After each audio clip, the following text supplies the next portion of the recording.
Salut à tous, c'est Christian Mythologie Astrale. Si vous m'avez trouvé ici, vous êtes plutôt futé. Et aujourd'hui, on se retrouve dans un nouvel épisode du podcast pour parler un petit peu de Chaos, une série Netflix qui est sortie il y a quelques jours, je crois. C'est la première fois que je regarde aussi vite une série qui vient de sortir. D'habitude, j'attends toujours un petit peu parce que j'aime pas trop être influencé par la hype et puis la vie des gens. D'autant plus que j'ai ma coloc qui est à fond sur la mythologie aussi, qui a déjà tout regardé, qui adore les acteurs, qui adore le projet. Et en fait, j'avais peur d'être influencé par ça. Et en fait, je me dis, mais qu'est-ce que tu racontes? Enfin, t'es obsédé par la mythologie. T'as littéralement créé un podcast qui s'appelle Mythologie Astrale. Évidemment que les gens veulent savoir ce que tu penses de cette série. Alors, je sais pas trop comment composer l'épisode parce qu'il y a des trucs que je voudrais pas révéler publiquement. Et en même temps, il y a une partie de moi-même en ce moment qui est un peu en mode fuck it parce que j'ai pas envie d'attendre que Uranus rentre en Gémeaux pour vraiment te dire ce que je pense, quoi. Anyways, donc ce qu'on va faire, c'est qu'on va parler très rapidement du projet et ensuite, voilà, je vais couper un petit peu mon commentaire en sections et à la fin, je vous donnerai mon avis sur la série. Mais en fait, il y a un autre sujet sous-jacent à la série, c'est vraiment la question des dieux. Hein, c'est la question des dieux, c'est la question de la croyance. Est-ce que les Grecs ou les Romains croyaient en leurs dieux? Il y a un très beau livre qui a été écrit sur le sujet qui est un peu difficile, je trouve, à la lecture, surtout si vous n'avez pas l'habitude de lire des essais philosophiques et tout. En plus, ça a été écrit à 100 ans, littéralement. Donc, mais excellent bouquin sur le sujet et qui est totalement corrélé en plus à l'univers de la série. Mais je m'éparpille déjà. Chaos, c'est une série qui a été dirigée, en anglais on appelle ça showrunné, par une nana qui s'appelle Charlie Covell, si je ne m'abuse. Charlie Covell. Et donc en fait c'est une série dramatique, il y a de la comédie, il y a du fantastique et il y a un genre que j'aime particulièrement, je pense même que c'est mon genre préféré. Et je pense que c'est en regardant la série Chaos que j'ai percuté sur ça, c'est le mythe revisité. Voilà, le mythe revisité. Et en fait c'est quoi? C'est la naissance d'un nouveau mythe, quoi. Et, euh, et en fait ce truc du mythe revisité c'est marrant parce que je trouve que c'est un genre qui est extrêmement populaire. Euh, comment ça s'appelle la constellation et l'univers Marvel, c'est un mythe aussi, c'est une mythologie. Donc en fait, à chaque fois qu'on rajoute un Marvel, à chaque fois qu'on rajoute un épisode spécial, à chaque fois qu'on rajoute, on revisite le même mythe du super-héros à l'américaine, encore et encore et encore et encore. Et en fait, bon, je me suis dit, peut-être que ça va être l'adaptation de... C'est pas, excusez-moi, c'est pas du tout une adaptation, je crois que c'est vraiment... ça sort de la tête de la scénariste. Mais... mais j'ai trouvé ça audacieux en tout cas de proposer une série comme ça après 250 Avengers, 250 Marvel, 350 Star Wars. Vraiment Disney ils nous ont pulvérisé avec toutes leurs IP et tout, donc je me dis waouh, est-ce qu'ils auront vraiment le temps et l'opportunité de développer ce projet et d'en faire quelque chose de rafraîchissant alors qu'en vérité la mythologie, vous et moi, voilà, on en mange matin, midi et soir, on aime ça, on adore. Donc voilà, en tant que fan en tout cas c'est bizarre de dire qu'on est fan de mythologie en plus, mais bon. En tout cas, en tant qu'amateur de mythologie et de folles histoires spirituelles, je me devais de commenter cette série et qui a donc été showrunnée par une nana qui s'appelle Charlie Covell, si je ne m'abuse. Elle est en 8 épisodes et c'est une série, c'est trop marrant, qui a commencé son développement il y a grave longtemps, mais je pense genre il y a plus de 3 ans. Et j'étais grave dans les starting blocks. Je me souviens à l'époque, j'étais encore à l'école. Donc c'était au moins en 2021. Et en fait, c'est la nana avec qui j'avais monté ma boîte qui est venue me voir en me disant oh là là, ils sont en train de préparer une série de dingue sur la mythologie. Et en fait, à cette époque-là, j'étais en train de finir une histoire que j'avais commencé à publier sur Wattpad qui s'appelle Mythologie. Et donc peut-être qu'un jour vous en entendrez parler. C'est un roman, c'est mon tout premier roman que j'ai écrit et que j'ai publié sur Internet. Et le premier titre, c'était l'Odyssée d'Emma, en fait, sur Wattpad. Et ça parle de mythologie aussi. Donc, bref, ça m'a remis dans une espèce de spirale trop chelou, je vous jure. J'ai l'impression de... C'est trop étrange. En fait, en plus, le fait que là, je viens de finir la saison 1 et je rentre à Paris. Bon, pour quelques temps, hein, mais je rentre quand même à Paris. Et du coup, j'ai eu un effet de déjà-vu de malade. Mais je vais vous expliquer ça dans l'épisode spécial et tout parce qu'il y a énormément de choses à dire sur le sujet. C'est pas juste une histoire de mythologie, c'est pas juste une histoire de Dieu en fait. C'est aussi une histoire beaucoup plus sinistre et beaucoup plus sombre. Surtout pour les personnes qui sont croyantes et surtout pour les personnes qui sont religieuses, qui est en lien en fait avec la création de l'univers, avec le créateur et ses créatures. Et ça, c'est un truc qui va vous intéresser, je pense. Euh, Donc Chaos, c'est une série Netflix qui vient tout juste de sortir. Elle a été créée par Charlie Covell et elle est connue, Charlie Covell, pour son travail. C'est une British sur son travail sur une série anglaise qui s'appelle The End of the Fucking World. Et donc, première saison, 8 épisodes, et Chaos, en fait, c'est une réinterprétation moderne de la mythologie grecque. Donc, c'était sûr que vous alliez adorer.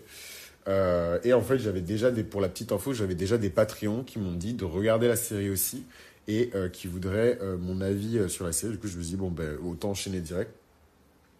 Et donc, la série se propose de revisiter les mythes anciens à travers un prisme contemporain, ce qui est hyper audacieux. C'est super dur. Franchement, je sais qu'on a l'impression que les épisodes, je les sors de ma poche, juste je me pose devant l'ordi et je raconte ce que je veux et je raconte ma vie et tout et ça marche, mais pas du tout. En fait, il n'y a rien de plus difficile que de réinventer l'eau chaude ou le pain de mie en tranche. C'est hyper dur. C'est hyper dur parce que les gens connaissent déjà l'histoire, donc il faut les surprendre, il faut mettre en lumière et en valeur des choses qui ne sont pas forcément perceptibles à la première lecture du mythe, etc. C'est pas un truc qui est facile, quoi. Donc j'ai trouvé ça hyper ambitieux de revisiter toute la mythologie grecque à travers un prisme contemporain en abordant des thèmes qui sont liés au pouvoir, des thèmes qui sont liés à la politique. C'est très société, en fait. À la condition humaine. Voilà, les dieux de l'Olympe comme Zeus, Hadès et Poséidon, ils sont dépeints de manière humaine, de manière imparfaite. Et encore, pour moi, ils sont vraiment dépeints sous leur forme divine parce que je suis désolé, mais quand on regarde en fait ce qui est marrant avec la mythologie, c'est que elle a cette dimension intemporelle, ce qui est vrai. Aujourd'hui, on est toujours en train de revisiter des histoires qui ont été racontées il y a des milliers d'années, hein, et bien avant les Grecs et les Romains. Je vous parle de l'Égypte, je vous parle des Sumériens, je vous parle des Babyloniens, enfin voilà quoi. Euh, des Assyriens, c'est des mythes qui existent depuis hyper longtemps. Euh, et pourquoi je vous ai dit ça? Tac, tac, tac, tac, tac, tac, tac, tac, tac. Ah oui, et en fait, je trouve que la mythologie, elle est intemporelle, dans le sens où il n'y a pas vraiment de notion de temps. Et même dans les actions, on raconte une histoire, mais la notion de temps, elle est toujours bizarre, en fait, dans les mythes. Elle est toujours étrange. Anyways. Et, euh, et en fait, pourquoi je vous ai dit ça? Oh my god, je suis hyper distrait, mais en même temps, je pense à un milliard de trucs en même temps. Un, deux, trois, je me concentre. Euh, oui, donc en fait, on se concentre souvent, et je trouve à tort quand on pense aux dieux grecs, on se concentre beaucoup trop souvent sur leurs qualités, et en fait les vertus ou les émotions ou les sentiments, peu importe les idées, les idéologies qu'ils représentent en fait. Alors que quand on regarde la mythologie, je pense que c'est plus intéressant de s'intéresser, c'est plus intéressant en tout cas de regarder leurs actions. Et je trouve que la série, elle a hyper bien capturé ça. En fait, on met juste leurs actions bout à bout, l'une à côté de l'autre, et on laisse le spectateur se faire une idée de à qui on a affaire en fait. Et ça, c'est la magie et la beauté de la mise en récit, du storytelling. Et je trouve que la série, elle a vraiment été forte en fait sur ça. Évidemment, ça, c'est pas juste la showrunner qui a fait ça, c'est toutes les équipes techniques, c'est les costumiers, les costumières, c'est les maquilleuses, c'est les... Enfin voilà quoi, c'est les effets spéciaux, c'est tout en fait. Et c'est vraiment une chouette, chouette, chouette, chouette, chouette série. Donc les dieux de l'Olympe, comme Zeus, Hadès et Poséidon, sont dépeints de manière imparfaite face à des problèmes sociétaux et politiques modernes. La démocratie, le besoin de démocratie, le besoin de liberté, la précarité, j'en passe, et des meilleurs, les chagrins d'amour.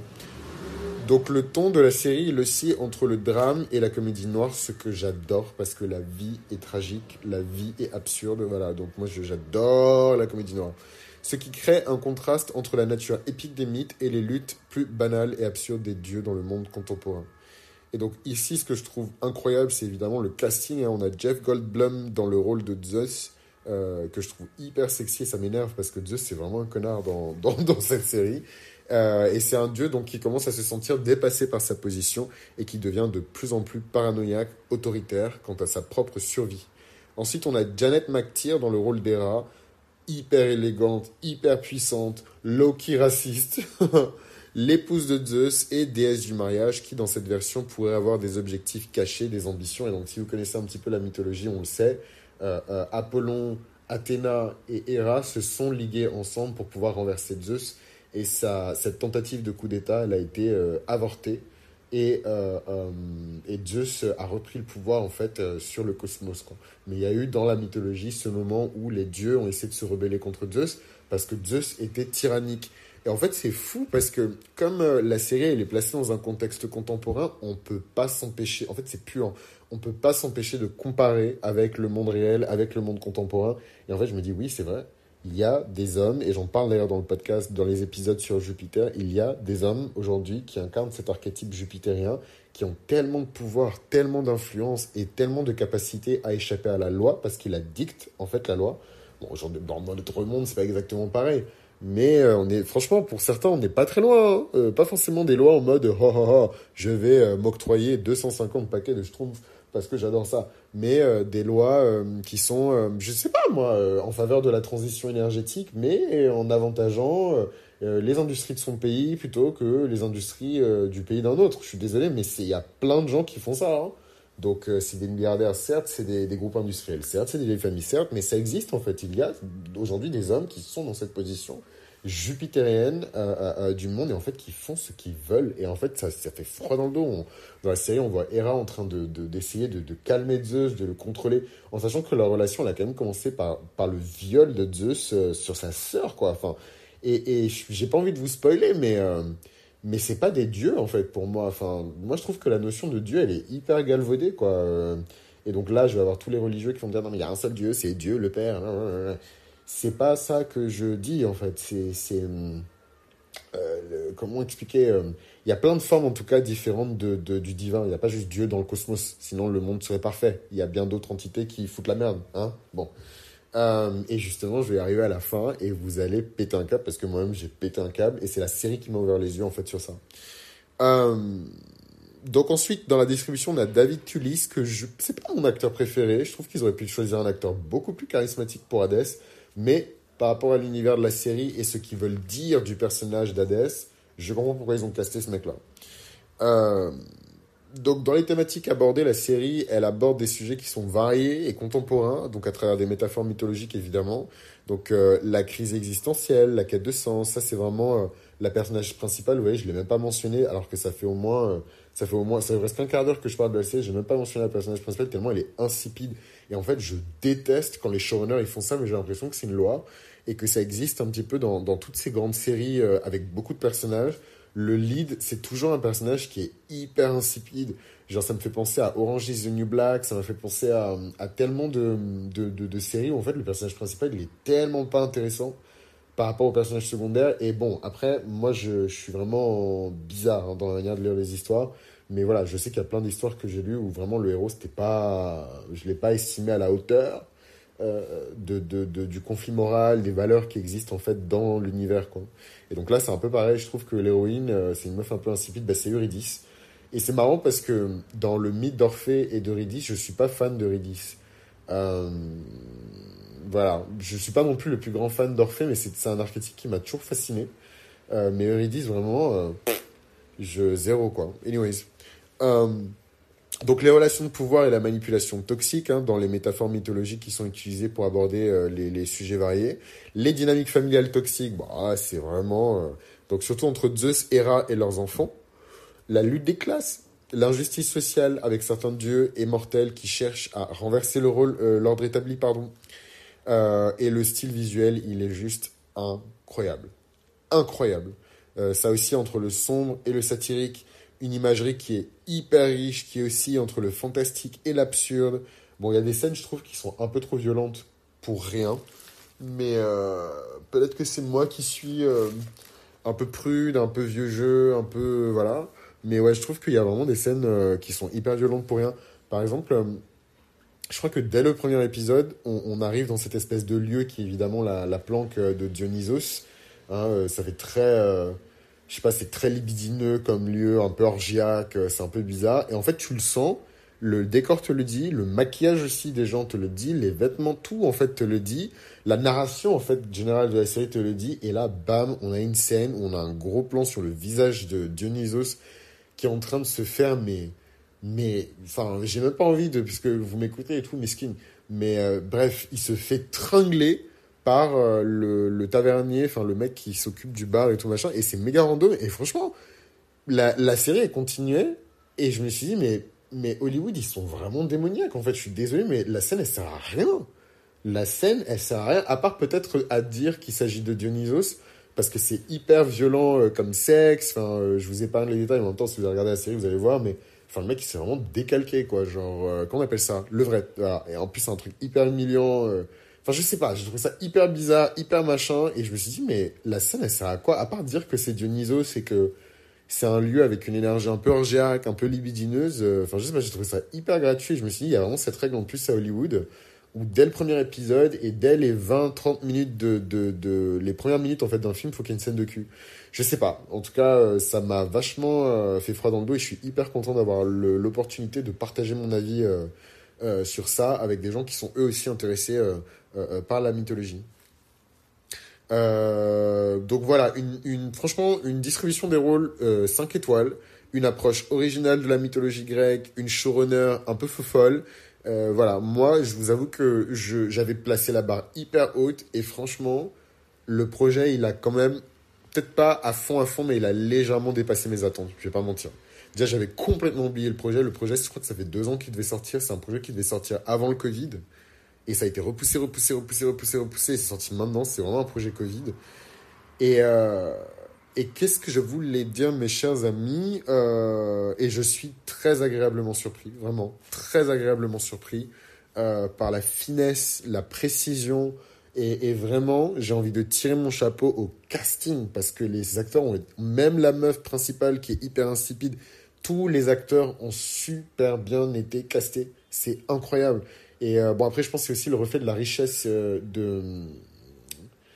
c'est aussi le reflet de la richesse de 1, 2, 3 du paysage audiovisuel anglais. Hein, c'est une série british. Mais quand même, je trouve ça super d'art. C'est vraiment un casting super riche, quoi. Et c'est hyper intéressant. J'ai beaucoup aimé leur approche de la mythologie, je le sais, hein, j'ai une chaîne qui s'appelle Mythologie Astrale, j'ai un podcast qui s'appelle Mythologie Astrale, donc je sais à quel point c'est dur de parler de mythologie, c'est pas facile, les gens ils pensent que c'est facile mais c'est pas facile. C'est pour ça que beaucoup de gens qui font de l'astrologie ne s'aventurent pas forcément de ouf, si vous avez remarqué sur la mythologie en fait, ils restent un peu sur la définition astrologique en fait du truc. Les gens vont pas trop creuser, ou alors ils partent sur la nature humaine, mais c'est dur de vraiment développer sur de la mythologie.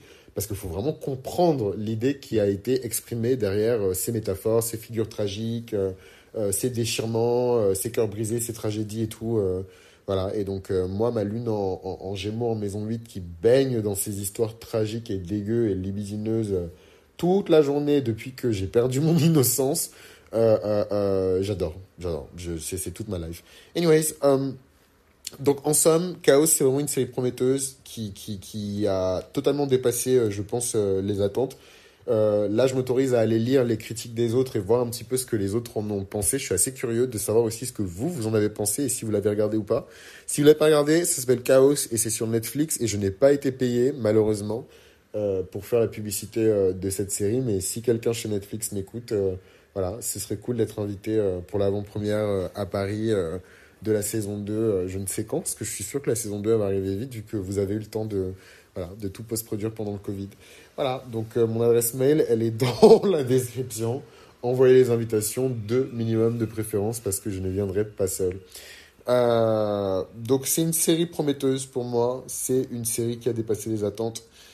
C'est une série qui offre une lecture hyper intéressante des relations humaines. Et attention, je vous tease un petit peu ce que je vais dire dans l'épisode que je vais réserver pour Patreon. C'est le bonus de cet astro-commentaire. Euh, je trouve que la série, elle ouvre vraiment les yeux sur le fait que un dieu, peu importe hein, la religion, la spiritualité, un dieu, donc quand même une entité divine qui est censée être positive, hein, un dieu, un génie, euh, ne demande pas aux gens en fait de tuer leurs enfants. Un dieu, un génie, un ange, une entité positive. Putain, je déteste pareil pour ça, putain, c'est tellement ghetto. Pourquoi écrire? My God. Franchement, alors que en vrai, j'ai pris un Airbnb pour être au calme et tout, hein, donc, et je suis au dernier étage, donc imaginez les gens qui habitent au rez-de-chaussée. Anyways, euh, ouais, donc j'étais en train de teaser de manière mystérieuse ce dont je vais parler dans l'épisode qui est exclusivement réservé au Patreon pour le bonus du focus en coulisses. Hein, c'est l'épisode bonus. Chaque fois qu'il y a une série en fait sur la chaîne, il y a un épisode bonus sur Patreon. Et là, je pense que vous aurez remarqué, je poste plus sur Patreon que sur la chaîne. Anyways, parenthèse refermée. Ouais, donc un dieu, une entité positive, un ange gardien, une bonne étoile, appelez ça comme vous voulez, ne va pas vous demander de vous prostituer, il va pas chercher à vous violer ou vous kidnapper pour vous violer, il va pas, je sais pas moi, vous enceinter et ensuite kidnapper l'enfant pour l'entraîner à en faire un soldat. C'est trop bizarre en fait. Et en fait, j'ai connecté les dots et je me suis dit, avec tout ce que tu sais sur la mythologie grecque, la mythologie romaine, les mythologies antiques du Moyen-Orient, du Levant, qu'on appelle ça, du croissant fertile, d'Asie du Sud-Est, qu'on appelle ça, du Japon. Enfin bref, je vais pas faire toute la liste, mais franchement, j'adore la mythologie, j'adore les mythes nationaux, j'adore euh, euh, la cosmologie, et d'ailleurs, tout ça, c'est des choses qui se retrouvent dans Mythologie astrale. Je pense que, en fait, vous vous rendez pas compte, mais quand vous faites vos commentaires et tout, et que vous dites des choses, moi, on m'a jamais autant dit de ma vie, on me l'a dit quelques fois, mais on me l'a jamais autant dit de ma vie. Oh là là, t'es tellement passionné, ton enthousiasme, il est communicant, blablabla, mais parce que je parle de choses qui m'intéressent vraiment, je mens pas, je fais pas semblant, je suis pas en mode, oh, l'astrologie, c'est trendy, allons-y, je fais pas semblant. Et pourquoi je vous raconte tout ça? Parce que, dès ma grosse réalisation, c'est de me dire, mais en fait, ces dieux n'ont jamais été des dieux. Et en fait, je l'ai toujours su. Mais je pense que je me mentais à moi-même parce que je me disais, mais tu utilises vachement les planètes et tout quand tu parles d'astrologie ou quand tu parles de spiritualité. Et Dieu merci, j'arrive à faire la part des choses et jamais j'ai brûlé un cierge à Saturne ou voilà, fait un sacrifice végétal, animal ou humain à Vénus contre de l'argent ou je ne sais quoi. Enfin voilà, j'ai jamais fait de trucs chelous, sketchy comme ça. Moi je suis chrétien, protestant de surcroît. Voilà, ma foi elle est ferme, je sais en quoi je crois, je sais à qui j'appartiens. Mais voilà, j'avais toujours ce truc un peu, je fonçais ça, je me disais c'est quand même bizarre. C'est bizarre. C'est trop bizarre. Il y a un démon, parce que forcément, quand on s'intéresse à la Kabbale et à l'angéologie, on s'intéresse à la démonologie, les deux vont ensemble. Il y a un démon qui s'appelle Zeus, et il y a un démon qui s'appelle Zeus, il y a un démon qui s'appelle Apollon. Et en fait, je me suis dit, mais c'est trop étrange. Et en fait, j'ai connecté les dots, et je me suis dit, mais en fait, c'est l'histoire du monde. C'est l'histoire du monde, avec un M majuscule, et vraiment la définition la plus judéo-chrétienne du monde. Et en vrai, ça ne m'étonnerait pas que même les musulmans, ils aient cette définition-là aussi du monde. Je pense pas qu'ils voient le monde comme un endroit sacré, pur, dans lequel l'Esprit de Dieu se voit partout. Au contraire, c'est une vie qui est difficile, c'est une incarnation qui est dure, qui est complexe. Et en fait, je trouve que la série, elle a été vachement forte pour mettre ça en avant, mais de manière intelligible. Là, quelqu'un qui ne s'y connaît pas de ouf en mythologie peut regarder la série et vraiment savourer des détails croustillants, intéressants sur la mythologie sans que ça leur fatigue le cerveau, quoi. Euh, et ça m'énerve parce que j'ai tellement de choses à dire sur le casting, sur les personnages, mais je pense que je vais faire ça dans l'épisode pour Patreon. Je vais vous dire ce que je pense des épisodes. Je vais commenter l'histoire aussi. Donc attention, spoiler alerte. Et je vais vous dire aussi ce que je pense de cette histoire de démons et de démonologie. Quel dieu te demande de sacrifier Bon, après, vous me direz le dieu d'Abraham et de Jacob, il lui a demandé de sacrifier son enfant. Mais il a empêché ensuite de sacrifier son enfant. De fois, il l'a empêché de sacrifier son enfant. Il lui a dit, mais prends cet agneau à la place. Alors que quand les dieux faisaient leurs prophéties et compagnie dans le monde ancien, où Saturne régnait en maître, Saturne, le maître des apparences vaines, c'est quand même très similaire à Lucifer. Euh, et je vais m'arrêter là, sinon je vais vous faire flipper, et c'est du mauvais karma pour moi. Faut pas, quand on est guide spirituel et tout, faut pas faire flipper les gens, mais je vous jure, ma tête, elle a explosé. Et franchement, si le sujet vous intéresse, je vous conseille de slider sur Patreon. Au final, j'ai dit que j'allais enlever l'option qui permet de rester gratos, mais en fait, je l'ai laissé parce que c'est important pour moi. Donc, vraiment, slider sur Patreon parce que je pense que c'est quelque chose qui pourrait vous plaire. Et c'est des discussions à avoir. Et je trouve que ça pousse à la réflexion. Et c'est important, je trouve, dans ces trucs-là, de réfléchir, de pas juste suivre bêtement comme un mouton, répéter, faire des choses qu'on comprend pas pour ensuite regretter dans 15 ans d'avoir blasphémé ou enfin, peut-être pas d'avoir blasphémé, mais enfin d'avoir fait des grosses conneries. Moi, je sais qu'il y a plein de gens qui écoutent le podcast qui étaient grave sorcières et tout, dans les années 2000 et tout, à l'ancienne et tout, en mode sorcière et tout. Aujourd'hui, elles ont fait certains trucs qui ont altéré peut-être leur chance ou leur féminité ou leur bonne fortune et elles regrettent aujourd'hui. Donc, non, c'est hyper important d'avoir ce genre de conversation. Je pense que ça mériterait même un webinaire. Mais je pense que je m'attirerais plein d'ennemis si je faisais ça parce que forcément, ça va faire que les gens vont regarder l'astrologie avec un œil un peu vitreux, alors que c'est deux choses mais totalement différentes. Et justement, je vais détailler tout ça dans l'épisode sur Patreon et vous expliquer comment moi je fais la part des choses et comment j'arrive à fonctionner en fait totalement bien enfin, avec ce système-là sans que ça ébranle ma foi quoi. Mais c'est hyper perso donc je me sentirais plus à l'aise d'en parler sur Patreon que d'en parler comme ça in these fucking YouTube streets. Et merci à toutes les personnes qui ont soumis des candidatures pour le poste de e-assistant. Là c'est clos, je suis en train de faire passer les entretiens. Et en ce qui concerne les autres trucs, il y a toujours de la promotion sur la boutique et je suis actuellement à Paris. Donc encore pour quelques jours, donc n'hésitez pas si vous souhaitez avoir une lecture de votre thème astral avec moi en face-to-face. Ça permet de poser toutes les questions, même les questions les plus indiscrètes, et rentrer en profondeur dans votre thème. Voilà, donc c'est Christian Mythologie Astrale. Si vous m'avez trouvé, si vous êtes plutôt futé, on se retrouve sur Patreon pour parler en détail de cette histoire qui m'a vraiment empêché de dormir. Hein. C'est mind shift sur mind shift sur mind shift. Allez, je vous embrasse.